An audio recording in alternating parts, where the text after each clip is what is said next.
I gotta be honest, guys. It's not looking good. So I have a stainless steel time capsule that I'll put down in there. You thought digging through that dump for months was a good idea, but look at this. 1, 2, 3, 4, 5, 6, 7 full bottles already in this tiny little hillside.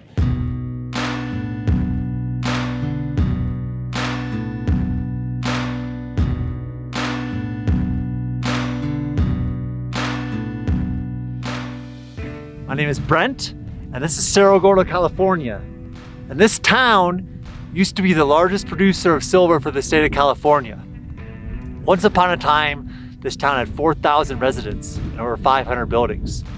These days, there's one resident, that resident being me, and for the past 9 months, this has been my home, where I eat, sleep, work, play, all of the above. And a lot happens in 9 months.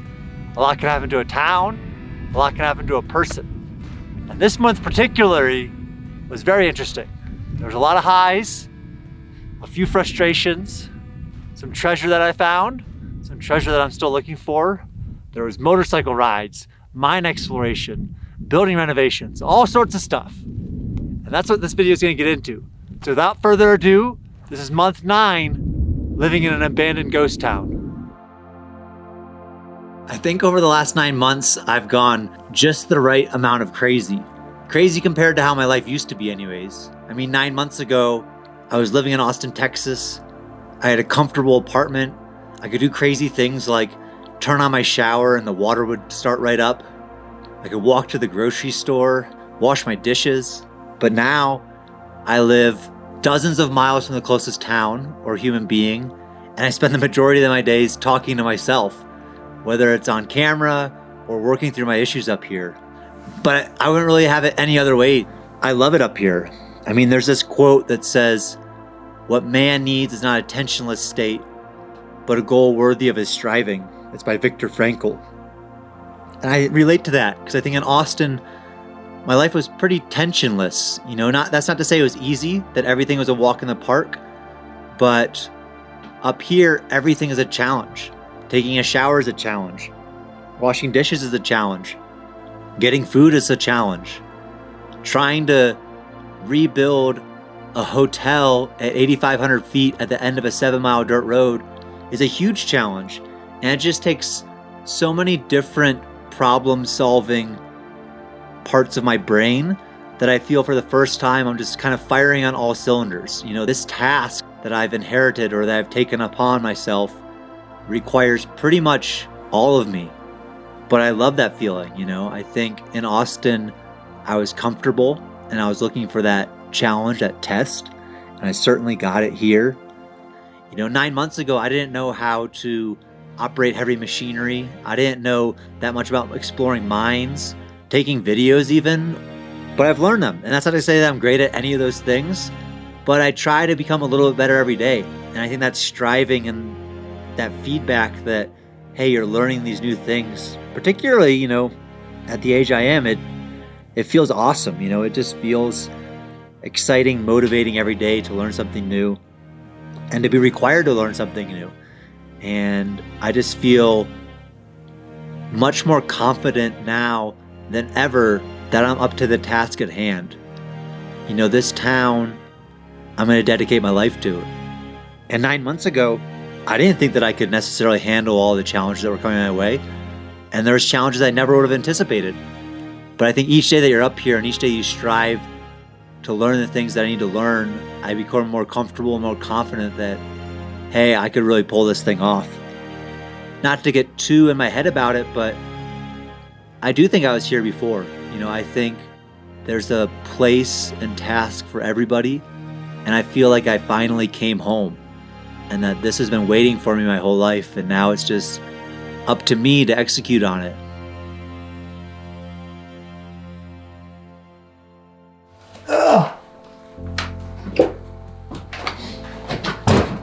Let's talk American Hotel. So if you've been following this channel for a while, you'll know that in June of this year, we lost the American Hotel. After kind of licking my wounds for a little bit, I've been dedicating my life pretty much from sunup to sundown to try to get that thing open. by summer of 2021. And so at first, there was the steps of just cleaning up the site, which took a number of weeks just to get the debris out of there. Then there was permits. And so with all that out of the way finally, about 2 months ago, I thought we were off to the races. And so the first step was to build a basement. And then the next step was getting this basement made. And it seemed easy enough, you know, I had people lined up that were gonna do it, and we were gonna get this basement done before the winter, and then in the spring, everything was gonna go up. The difficulty laid in the fact that concrete is very heavy, and to get 90 yards of concrete, which is quite a bit of concrete, up a 7-mile dirt road is very difficult. And so there isn't very many concrete companies in the area, and the ones that are in the area decided that they don't really want to bring their concrete trucks up the road. So I started scrambling. You know, you start looking into different options, and I'll go through the options that I went through. So number one, so apparently helicopters can fly up concrete wet, or they can bring up the supplies to create concrete, and you can mix concrete on site and pour it. You have to get mixers. There's like 1-yard mixers, 3-yard mixers, etc. That sounded cool. I thought the production level, I was thinking, oh, I'm gonna follow it with a drone. I'm gonna create such a beautiful video for the channel. And then I got the quote. $167,000 and change. I will mix concrete by hand in wheelbarrows in -degree weather before I pay $167,000. Not that I even have $167,000 for concrete to get up here. So with that eliminated, I started poking around, you know, what else could we do? Somebody tipped me off that Mammoth Lakes, a ski resort about 2 hours north of here, has these 6-wheel drive concrete beasts. And these are specifically made to pour concrete or to bring concrete up mountainous areas. And the ski area uses them to pour the ski lifts. So imagine just driving straight up the ski mountain and pouring concrete at 14,000 feet.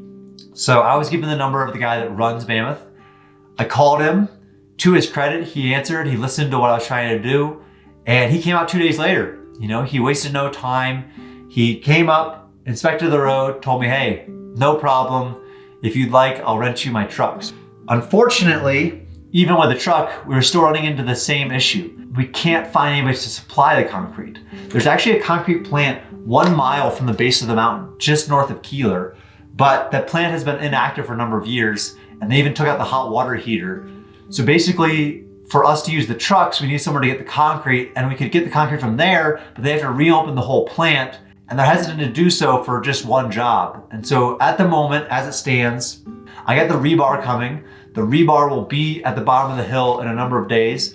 I got the Mini X ready to dig the trenches that we need for it. So everything's ready to go. I'm ready to pour, and I've been ready to pour for a while, but I just can't get anybody to supply the concrete, which among the frustrating things up here, this has been one of the more frustrating things, just because, you know, there's things in your control and out of your control, and things in my control. I'll work till my hands bleed. I'll work from sun up till sundown. I'll push around dirt in the loader until midnight with floodlights on. But there's certain things I just can't do myself. And one of those is pour and create a basement or get concrete up here. And it just seems that we're running into a lot of roadblocks getting the supplies up here, which is understandable. It's a very remote location. It's difficult to get things done here. I think the difficulty of this project is something that interests me. It's part of the reason I love it, is just there's so many different levels of challenge, from getting concrete to permitting to everything else. But if you have any ideas of how to get 90 yards of concrete up here, feel free to comment below. If you're gonna say, hey, why don't you mix it on site? We have thought about that. The other issue is getting a mixer up to the site itself. A, I can't find one in the area, and B, it's also a very difficult road to get a mixer up, but we may be able to get 3-yard mixers up and keep them running enough to pour the sections as we need them. So since the American Hotel progress is kind of stymied, we're in a sticking point, I find other uses for the loader. And one of these uses is cutting in new roads. So there's 3 little old cabins that are up on the hillside just above Cerro Gordo. And these are original cabins where the wood is basically falling over, you know, these things that are kind of on their last leg. And so I thought, since I can't work on the hotel, given what's going on with the concrete, I could put some of my energy towards these cabins and maybe recreate one of them. 3 potential projects that I want to work on this month include, you see that little fallen down cabin right there? You see that little one there? And you see that one there. I want to restore one of them. I want to restore one of them quickly before the winter. Because, you know, this hillside used to be scattered with all sorts of old miners' cabins. And now there's 3 left, basically. And they're basically the shells of their former cells. That one, the closest one you can see, still has a roof on it, so it's doing pretty good. That one down there by the power poles doesn't have the roof. But let's go investigate these 3, and we'll pick out the best option of which one to try to, you know, at least seal back up and make campable before the winter. All right, option number 1 is the biggest option, and the facade, the front of it, is still in okay shape. Okay shape, I should say, is still there. But as you see, if you were to look into this one, the dirt is filled in pretty good. So you'd have to like kind of lift this wall back, or actually it might even be too far gone. What you need to do is undo this wall, put it to the side, get the loader up here somewhere, cut in a road, level this all out, move all the material over here, take this apart, level this out, and then you'd have a beautiful view of the town. So this would be option 1. So this is the beautiful option number 2. Much smaller, as you can tell, but the walls, but in much better shape. I mean, this is just clearing this out, some structural work, and this is back to being a little cabin. This isn't nearly as much work as the other one. It's even a chimney still from the stove. Great views of Mount Whitney. The downside is, your view out your front window, 2 big old electrical poles. Number 3. This one, also not fully fallen over like the first one. It's slightly bigger than the second one. Ooh, look at that. And it has a very cool little crawl space basement thing in the back of it.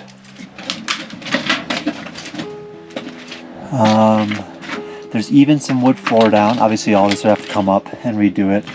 Plenty of material though. The roof, much better shape than the second one for the most part. Amazing views of Sequoia National Park. It's the closest to town. That's a bit of a problem, that whole wall, but I mean all of these are pretty much, you have to take the wood out, level it with a loader and go from there. But I kind of like this little weird back crawl space basement thing. Ooh, obviously we need to redo all of the roofing on that too, but look at that, square nails. That's how you know it's really old. So the decision on the cabin is not the top one, not the bottom one, but the middle one. Not only is it in the best shape, it also has this road going to it. And so what I'm going to do first is clean up this road a little bit, because we're going to need to use the road to bring materials in, etc. Hopefully create a little room over by the cabin to be able to clear the pad of the cabin a little bit too. I'm hoping if we could take off a wall or something, I could pull out the rock that's inside of it and level it out. And also, you can see in the front there, see how it just kind of drops off? I'm thinking extend the dirt out a little bit to create a front porch, and maybe clear, if I can somehow get beyond this pole. What I'm probably have to do is get dirt, put it over here to create a road around the pole this way. And if the road goes along this way, then over there could be a beautiful porch just overlooking this, which would be pretty beautiful. So I think first step, clear this road.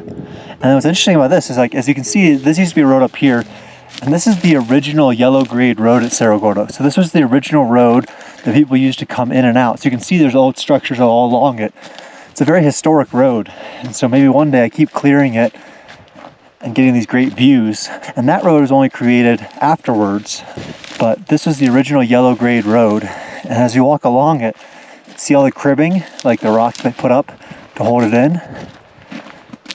I mean, I kind of like it overgrown, But if I'm gonna put more stuff up here, then clearing it could be beneficial. Like, look at some of these building sites. Way out here, this obviously was something here. There's a wall, almost like a porch. You know, that would just be beautiful views that way, and then beautiful views back into the town. So first step, let's start with that one along this road, and who knows, over the years, might just have to plop in some more cabins along here. Give some more good view. All right, and just like that, let's let the road clearing to the new cabin begin. As a little hidden surprise, you know, these roads are original roads to Cerro Gordo. And along the roads, there used to be tons of different cabins. And if you have tons of cabins, you have tons of people. If you have tons of people, you have tons of stuff, which you kind of understand. But as we were cutting in this road, some of this stuff revealed itself in a way that I never would have thought. As the road's being cut in, treasure. You thought digging through that dump for months was a good idea, but look at this. 1, 2, 3, 4, 5, 6, 7 full bottles already in this tiny little hillside. And so we can get them on camera. More. This obviously used to be lined with cabins, and miners would sit out here, throw them into the bank, and over time, dirt filled it in. And look at this, I mean, just bottle after bottle. Oh, boom! Oh, look at this, you've got the cork in it and everything. There's more under there too. That one's just a neck, unfortunately. That's okay.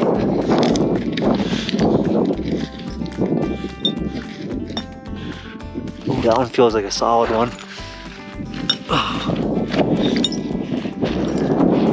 Oh, bonus bottle!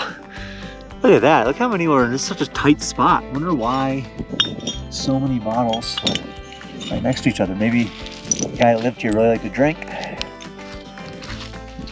That's insane to think that if this road was never being cut in, then these bottles will never be found.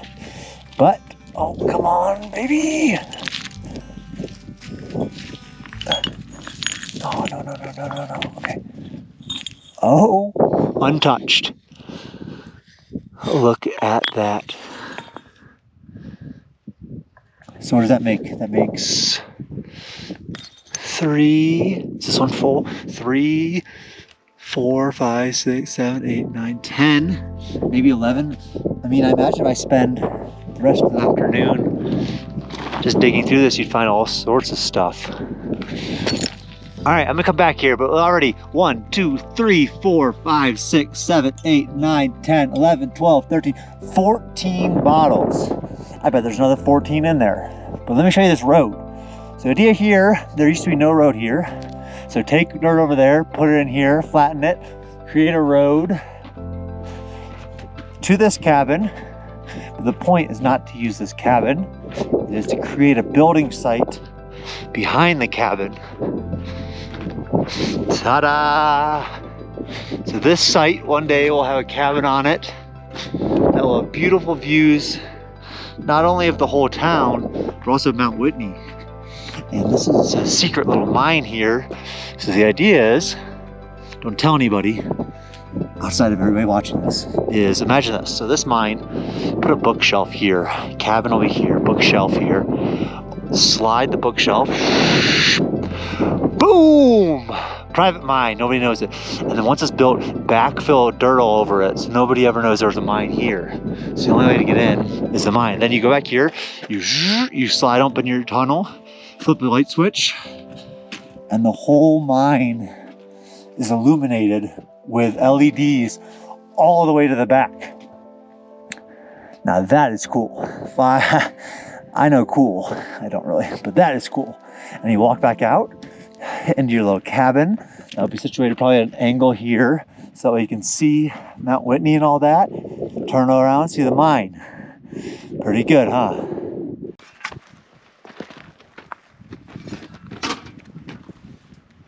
I did a lot of work, but I think it was worth it because You can always rebuild the road, but you can never re-find the treasure. Put that on my tombstone. Down there. Oh, graceful. Bottle. Oh man, look at that. Oh, corking and everything. Oh man. Does it say something? No. Oh, it does say something. Oh, like Noli, there's just like medicine or something. Look, 60, 40, 20. All right, folks. As you can see, after I hand dug, I needed to make sure I didn't miss a single bottle in this. It's got the old backhoe. And when all the votes were tallied, 32 bottles. Can you believe that? 32 different bottles. A lot of them say brandy on them. Some are like that. These blue ones with the applied lips. This one has something that I can't really make out. Look at that cork, still in it. Shoe, 32 bottles in one shoe, I should say. All this was not, there's nothing in all that. All of it was in this tiny little pocket right here. 32 bottles, I spent months finding 4 bottles. 32 right here in one dig. And you know where the 32 bottles are gonna go? Right into the new American Hotel. Right there, behind the bar. You're gonna walk into the American Hotel next summer, 2021, and see some of these. Man, that's awesome. Let me show you some of my favorites. So that guy's pretty cool. This is the only embossed one. If you look, it says, bottled by E.A. Fargo & Co. Wholesale Liquors, San Francisco, Cal. Maybe it's a little newer bottle, but it's the only embossed one. So that one is very cool. These ones are the brandy, which has brandy on them. Brandy with the cork still in. Cork. This, probably wine bottle because of the indentation in the bottom. Cork still fully in. Very cool. And I really like these aqua bottles. See? Cork. Aqua bottle. And look, there's my little collection from the hotel dump up on that shelf, and that long one. And then this is all from that road yesterday. That was an unexpected surprise, and it made me smile, particularly after the frustration of the concrete in the American Hotel. But the road's cut now, so the road's finished, and that opens up the possibility of rebuilding this cabin. And so to rebuild the cabin, I need wood. And yes, there's wood around that'll be good for the facade, so for the outside to make it look like it blends in, and I'll use the wood that's already there. But there needs to be some good structural wood. So, as I was exploring a mine not too long ago, I realized that there's this one mine at Cerro Gordo where everything in it is pristine. The boards look brand new off the shelf. I guess the moisture and temperature is perfect in that mine where it's not too wet, it's not too dry, and everything just looks great. So my current plan is to scavenge wood out of this old mine to bring back to rebuild one of these small cabins on the hillside right here. We are headed up that way.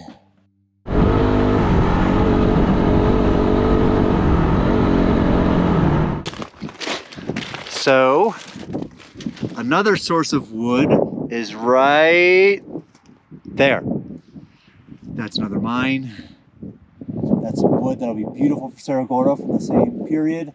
So that will eventually come, but that's not for the cabins. That's probably for the hotel. Look at this view. Woo! You can kind of see the outline of our owns like used to be. See? And just like that, we're to our wood source. The wood plug, if you will. Let me take you in, show you what we're working with. And don't you think you're thinking, Brett, taking those beams that are supporting all the rock, it's a terrible idea. Luckily, I'm not taking those. I'm taking stuff that's on the ground. So as we go back, you'll see none of this. It's too dangerous. We're just gonna kind of hurry on past this beam. That's going in the cabin. Beam, that's going in the cabin. Beam, that's going in the cabin. Beam, beam, you know the drill. As we go further, shelf, look, beams. It's my flooring for my new cabin right there. Floor. Ignore that rock that fell from the ceiling. Support beam for the cabin. Look at this, laying on the ground. Jackpot. This, to answer your question, is where I'm going to get wood for the little cabins.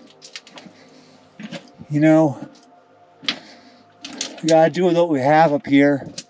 Can't be going out and buying a bunch of wood when we're trying to build a hotel. So, floor. I mean, you guys get the point. There's a lot of wood here. I'm gonna get it, somehow get it back to the town and build a cabin. Use wood from the mines to rebuild a mining cabin. I mean, that seems as appropriate as it gets. So it would just be wasted otherwise, and I don't want to waste wood, particularly, given the financial strain of everything else. So in an ideal situation, I'd love to get this hand-hewn wood. So just look at that. That is just, to me, beautiful.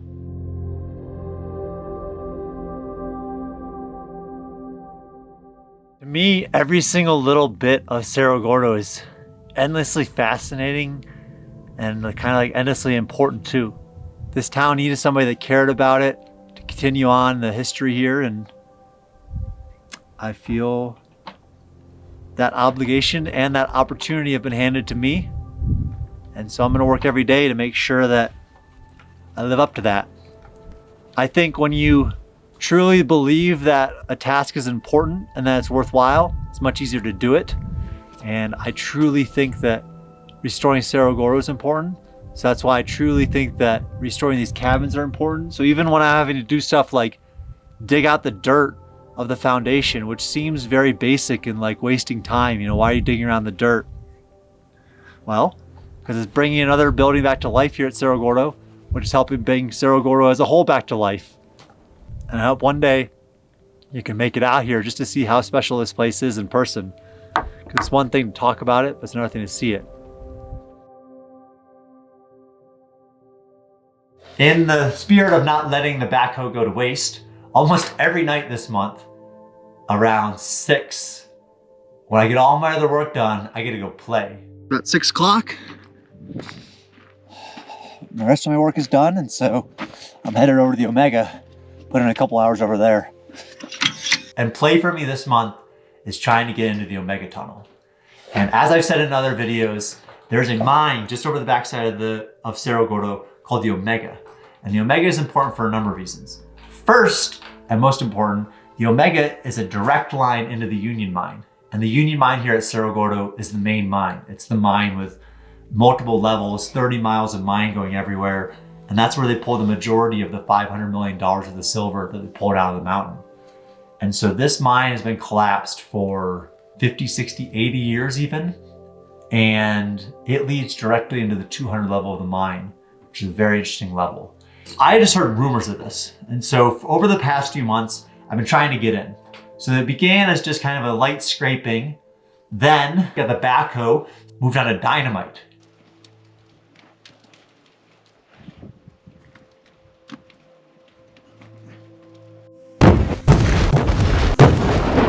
And each time, nothing. Each time I would hold my breath thinking, hey, this is the time it's gonna blow up and a perfect tunnel is gonna look back. The tunnel is gonna be lined with Levi jeans and bars of silver. Did not happen. Instead, it was just rock and rock and rock. And so almost every night this month, I was back there scraping away the rock, trying to get there. And after a while, I just lost hope. You know, it just seemed like I wasn't digging in the right area. I dug way past where I thought the entrance must be. So as I've been clearing the Omega, I kind of like used up all the side of this road I was digging in. And so I've started dumping the dirt over here, which is the old tailing pile. What I'm gonna do here is just flatten all of this out into a pad. Because I mean, look at these views. If nothing else, I think I'll just start as like picnic tables because I can't do structure. As you can see, I'm not the perfect pad maker, but I'm trying. So I'll flatten all this out, picnic tables. And so in the summer, just have that view for picnic tables would be amazing. So there's my pad. So the more dirt I pull out, the closer I get to my little pad. There's a BFR. There's a lot of BFRs in there, but here's my pad. Coming soon. Picnic tables. And then I was standing there and you look at the tailing pile and you look at the entrance and it seems like it's a little bit higher than the tailing pile. So instead of digging back, why not dig down to see if you can dig into the actual tunnel. Time to clock in another night shift over at the Omega. It's about 6:30 this night. So maybe I've just been digging on top of the entire shaft for days, weeks now. So I'm headed over now. Plan is dig down. I gotta be honest, guys. It's not looking good. Whoa. I am far below where I thought it started and any potential hole I had been seeing, and I got nothing that's standing out. I mean, you'd figure eventually it would just collapse down into it. I mean, maybe that's a little bit like backfill. Get this big rock out of there. Nope, it's just not looking good. There's nothing down here that indicates that there was ever anything but rock here. Like, so kind of on the night that I was ready to give up, the night I was ready to throw in the towel and stop wasting my time, I decided to just dig straight down. And ladies and gentlemen, boys and girls, children of all ages, may I present to you the Omega Tunnel. Boom, baby! There it is. Months, weeks. And there is the portal to the Omega Tunnel. This doesn't mean that you can get into it. As you see, it's pretty much just collapsed in this wood. I'm not getting underneath this wood to risk my life, but at least it's here. See, we're going way up there. Yes! Imagine the treasures that are right here. Oh man. This is real Indiana Jones type stuff. Find a map, hear of something, dig, can't find it with a loader, can't find it with a backhoe, can't find it with dynamite. And finally, after all that,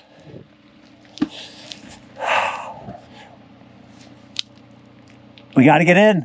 The work continues. I'm running low on fuel, so it might be it for tonight, but what a night. Last night, I gotta be honest, I was about ready to give up. I was like, you know what? This isn't here.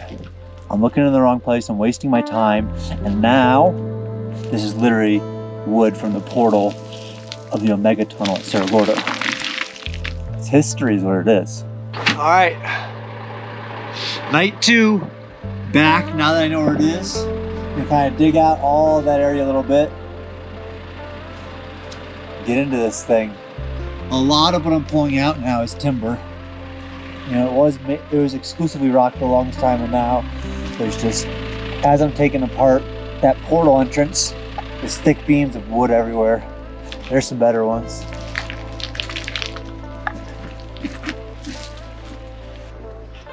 All right, let's give it a look at where it's at. I have to be extremely careful because all that rock up there. See a huge rock? That could fall right down there. What a, oh man, see that crap falling everywhere? And that, even that one there, if that one falls. I'm gonna stay back, keep my eye on that, but look, this is the entrance. It's interesting now looking at it and realizing that how much further down the shaft is. We're actually making it worse by doing the dynamite way up there. It was just collapsing all this rock that I now have to somehow move. And realistically what I need to do is kind of take in these banks and probably create a slope down here. I mean, the shaft obviously goes all the way out to here. Here's a side beam that would have been coming in, hugging this, going right into that. Almost looks like, see how it's getting looser there? Oh, is that a hole?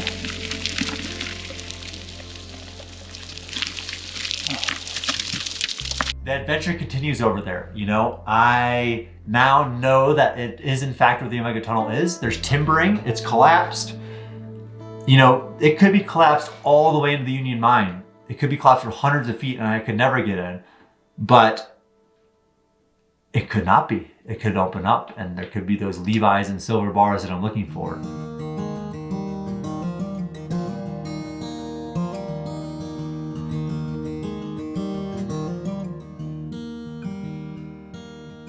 As far as a cat update this month, I got some temptations sent to me by some people, and I also got something else that's very interesting, but also a giant bag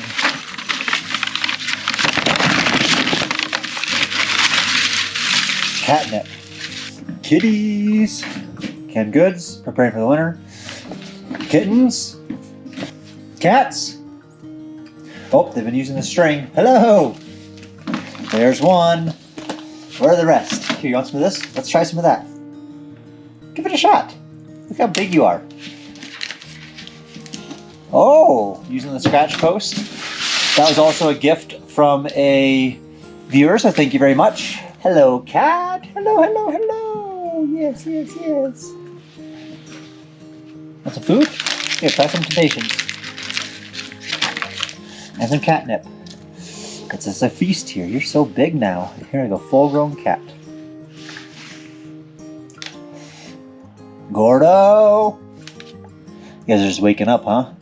You sleep all day? You know, we're supposed to be working around here. Oh, fancy cat. Uh-oh, there he is. The star of the show. Gordo the cat. Yes. Yes. How are you?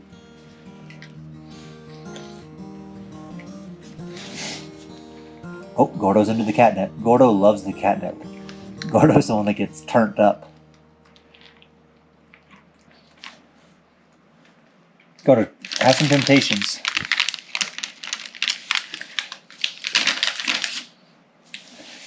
You guys are so big and so pretty these days. Get back to your little warm house. Oh, play with the catnip. Uh-oh.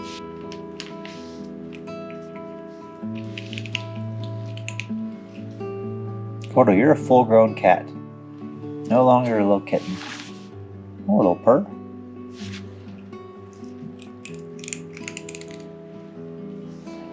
Alright guys, peace out.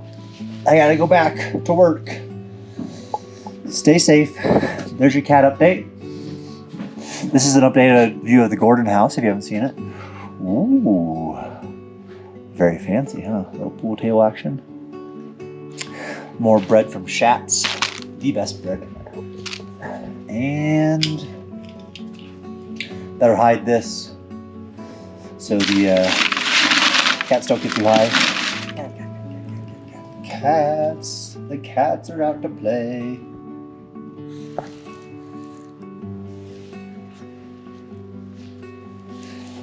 All right, guys, I'm out. Peace. Somebody this month sent me a calf blanket, which I can assume is only for Tofu or one of the goats, as it's too big for a cat and too small for me. So we're gonna try to put that on Tofu. Somebody else sent me goat treats. So you know what? Let's go play with the goats for a little bit. Hi goats, hey Tofu. Hello guys, hello, hello, hello. Elon. All right, let me in. Come on, I'm coming in. Let's start off with some treats.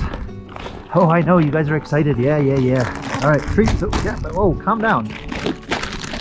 Hey, back up. That's a knife. You guys don't even know what you're doing. Hey, get off. Here. Relax. Here, everybody relax. Food. Treats. While they're distracted, we shall try to put on this.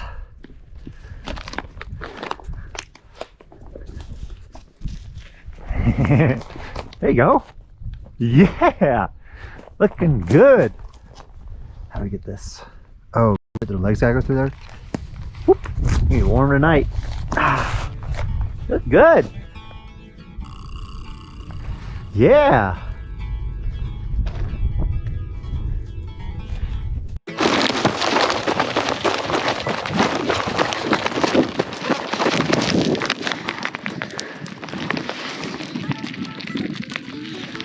Tofu!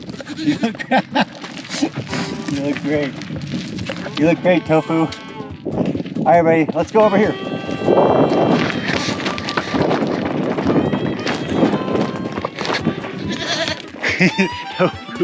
Tofu.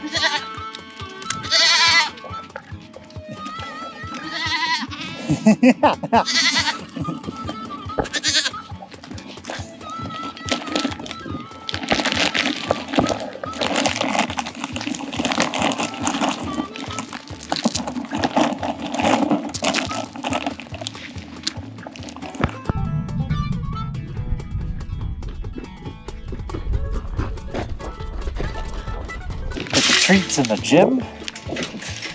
Gym update. It's been used 3 times. I know you miss me, but I'll be back soon.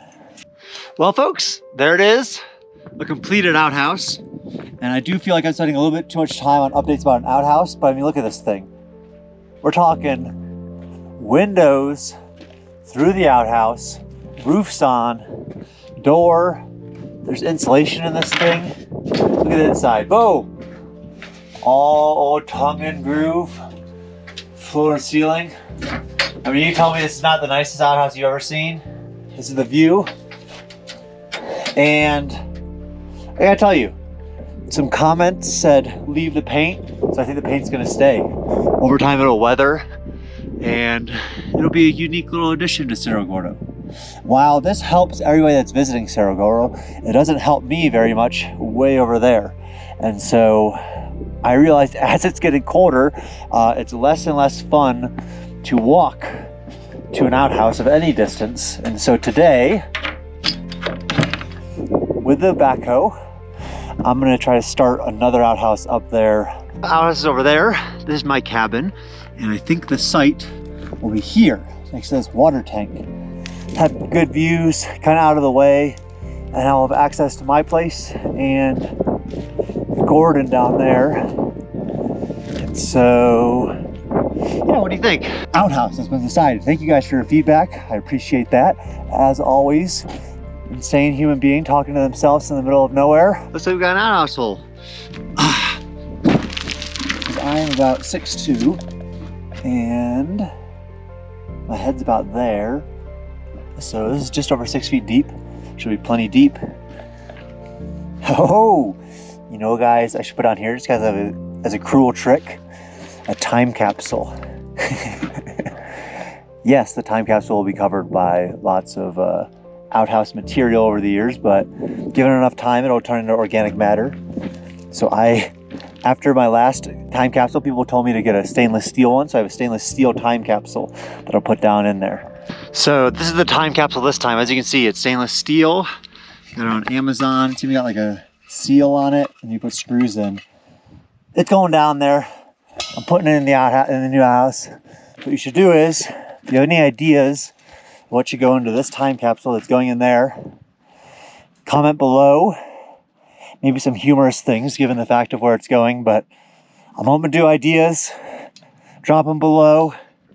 Let me hear what you got for the old outhouse time capsule. Another exciting update this month is my dirt bike. And a dirt bike's something I've been thinking about for a while. You know, there's been a 450 dirt bike up here for quite a while, and it's an older one. Never having ridden a dirt bike before in my life, the 450 is just a little bit too big for me, particularly on trails. I want to be able to take it to trails, to faraway mines.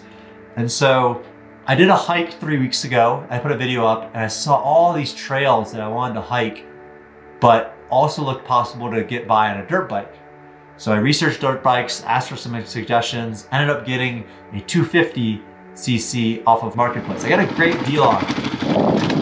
I thought it was a great deal. I got this bike and it's been kind of nothing but disaster. It's low compression, it doesn't like the elevation. It's very difficult to start, but I worked on it for a while, got it running okay, and I just been having a blast. You know, I've been going to faraway mines, just exploring parts of the property that would have taken me months to explore by foot. So the dirt bike's been a big improvement this month. Even in my busiest moments up here, I find time to reflect, find time to let myself clarify what's important. And that's a big improvement for the last 9 months. I think in Austin, there's always something to do. You know, you're always distracting yourself from the main tasks at hand, whether that's, you know, right now I need to get this supply from the grocery store to make lunch, or this needs to happen, or this needs to happen. And when I first came to the town, I found it happening here. You know, suddenly I had to replace this door on this cabin that's been broken for 120 years. And for me, if I become busy, truly busy, just filling with tasks that aren't important, then I know that I'm anxious. You know, that's my response to anxiety, is just to become busy, to throw tasks in front of me so I don't have to think about whatever is making me anxious. And I bet a lot of us do this, you know. I think, you know, when you don't want to confront things, it's very tempting to throw all these minuscule tasks in front of yourself so that way you don't have to address what's at hand. But I think for me, what I've learned up here is if I find myself doing that, if I find myself running around like a chicken with its head chopped off, trying to do all these tasks, then that day, instead of taking maybe an hour to myself, maybe I should take 2. You know, maybe I should check out at 3 p.m. instead of 4, go get lost, take a hike, and leave the phone behind. And I think I've become a lot better at that in the last 9 months. And as far as myself, my personal growth, it's been one of the biggest realizations I've had. You know, a dirt bike's new to me, but being a beginner, you have to fully focus on the task at hand to just not die, you know? And so all the little worries, all the little anxieties go away, and all I'm focused on is that road in front of me, you know, that rock that might throw me off course. At the same time, the trail is kind of laid out for you, so you're just going, enjoying the moment, feeling the breeze, taking all the nature in. It's this flow state where the rest of the world, as I'm riding, just melts away and you get this tunnel vision. And up here, the 2 places I find it are riding the dirt bike and exploring the abandoned mines. And it's one of my favorite 2 things to do, and 2 things that I had no interest or experience in 9 months ago. So a lot has changed in these 9 months, both with the property and with myself. And I can only hope that these next 9 months hold a similar amount of growth for both me and the property.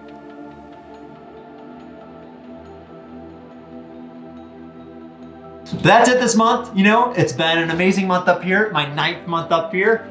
I'm so glad that you guys are following along the adventure. One of my favorite parts of the week is just getting to share Cerro Gordo on YouTube. I try to be in the comments a lot, so if you have any ideas for future videos, leave them below. If you have suggestions, ideas, let me know. If you haven't already, please subscribe to the channel. I got a number of messages recently from people saying that they don't know when new videos go out. I believe even if you're subscribed, you have to click a notification button. It's like a bell. So if you want to know every time a new video comes up, please click that bell, as well as subscribe if you haven't already. But as always, I thank you guys so much for checking this out. It's just so cool knowing that I get to share this cool town with so many people from all over the world. It really brightens my week every week. So I thank you guys truly for watching these videos, following along. But that's it, that's all. I hope you guys have a great week. I'm gonna try to have a great week up here, riding on a dirt bike, move around some dirt, maybe get some concrete. Who knows? But stay tuned, a lot more coming. And until then, I'm Brent, signing out here at Cerro Gordo.